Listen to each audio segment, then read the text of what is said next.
sekian persen, saya kalau sekarang nggak ngikuti ya berapa persen, tapi ada sekian persen dari simpanan dana pihak ketiga.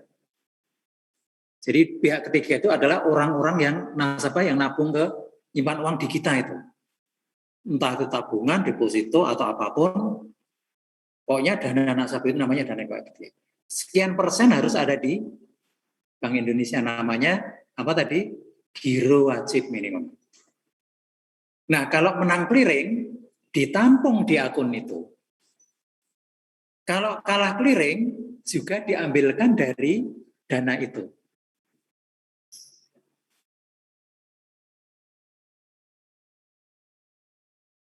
Nah, yang menjadi masalah begini, kalau beberapa hari terakhir itu kita kalah terus. Nah, sehingga ketika dana yang di situ itu diambil terus, lama-lama kan angkanya turun. Turun itu di bawah angka minimum. Kalau di bawah angka minimum kan kita kena penalti nanti dari bank itu, dari Bank Indonesia itu. Baik baru turun sedikit atau bahkan nanti turunnya banyak, harus segera ditutup kan. Nutupnya dari mana? Nutupnya kita bisa pinjam dari bank yang menang clearing. Nah, ini namanya pinjaman satu malam, overnight. Ya, satu malam. Itu yang disebut dengan pasar uang, ya itu. Tadi kalau kita menyebut pasar uang gitu ya. Atau disebut juga dengan istilah resminya interbank call money market. Pasar uang antar bank. Ya. Hanya semalam saja untuk nomboi kekurangannya di giro minimum. Nah, besok kalau kita giliran yang menang, dana kita di situ kan berlebih. Bisa juga nanti untuk bayar pinjaman yang kemarin, kalau masih ada sisa, bisa dipinjaman ke pihak bank yang kalah. Oke, clear ya? Jadi Anda juga sekaligus bisa membayangkan kayak apa sih prosesnya gitu. Nah, sekarang kita kembali ke sini. Itu mengenai NSF ya. Perlakuannya bagaimana nanti kita bahas di ilustrasi. Kemudian ada DM. DM itu apa di situ namanya? Di sini keterangannya DM itu kepanjangannya apa? Debit memo. Memo itu artinya apa sih? Memo itu perintah atau permintaan. Dari siapa? Dari kita sebagai pemilik ke pihak bank. Artinya kita minta kepada bank untuk mendebit akun kita sebesar 30 untuk berbagai keperluan. Ya, namanya debit memo. Buka sendiri ya. Nah, clear ya. Nah, sekarang kita lihat di sebelah kanan itu selain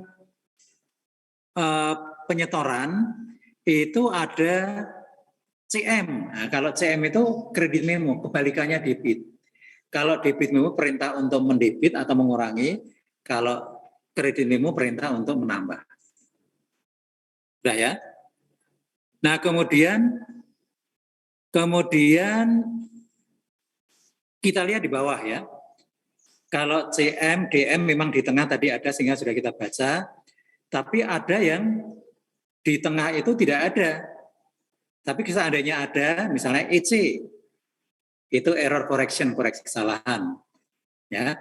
Kemudian kalau ada keterangan INT, itu artinya interest earn. Kalau giro kan, ya memang kalau di GISO nyebutnya interest. Tapi kalau di kita disebut dengan bukan, kalau giro bukan bunga ya, tapi ada istilah tersendiri itu. Ya. Pendapatan jasa giro namanya. Tapi ya sebenarnya sama dengan bank, hanya memang sama dengan bunga, hanya memang nilainya kecil. Karena memang tujuan orang nyimpan dalam akun rekening giro itu bukan untuk memperoleh bunga, tapi untuk apa tadi? Melaksanakan transaksi. Maka rekening giro kan tadi disebut juga dengan istilah transaction account. Kalau perusahaan memang ingin memperoleh bunga, maka dia pasti akan nyimpan dalam bentuk deposito berjangka, gitu ya. Oke, berikutnya NSF tadi sudah. Kemudian ada SC. SC service charge itu sama dengan beban administrasi bank. Nah, jadi nanti kalau di situ ada singkatan-singkatan seperti itu, ya artinya itu. Nah, kemudian yang bagus itu ini, yang di sebelah kanan bawah ini, ya. Ada tulisan apa? Reconcile your account promptly. Nah, itu siapa yang meminta reconcile? Siapa yang diminta? Yang meminta adalah bank. Ini kan dari bank ini.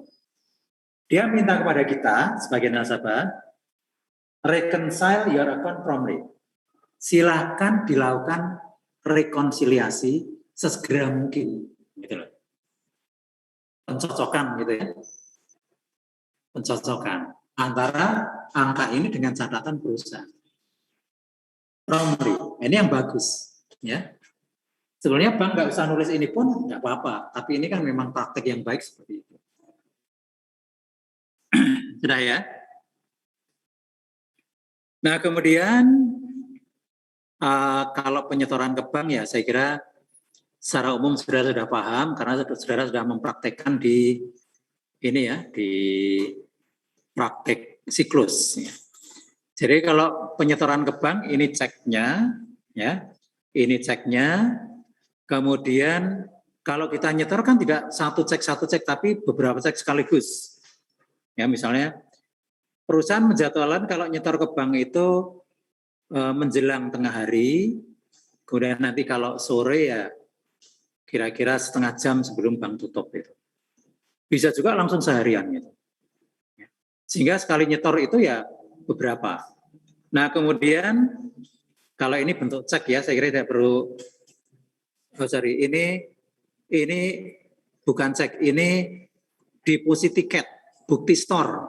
Ya ini bukti store bagian depan. Ini nanti hanya berisi totalnya. Kemudian kalau di bagian belakang itu rinciannya, ya rinciannya. Jadi kalau di sini disebutkan penyetoran itu berupa currency itu uang tunai 462,10, koin tidak ada. Kemudian total from other side ini. Nah ini ceknya itu ya. Ya ini ceknya 1116,8, totalnya 1578,90. Net deposit sekian.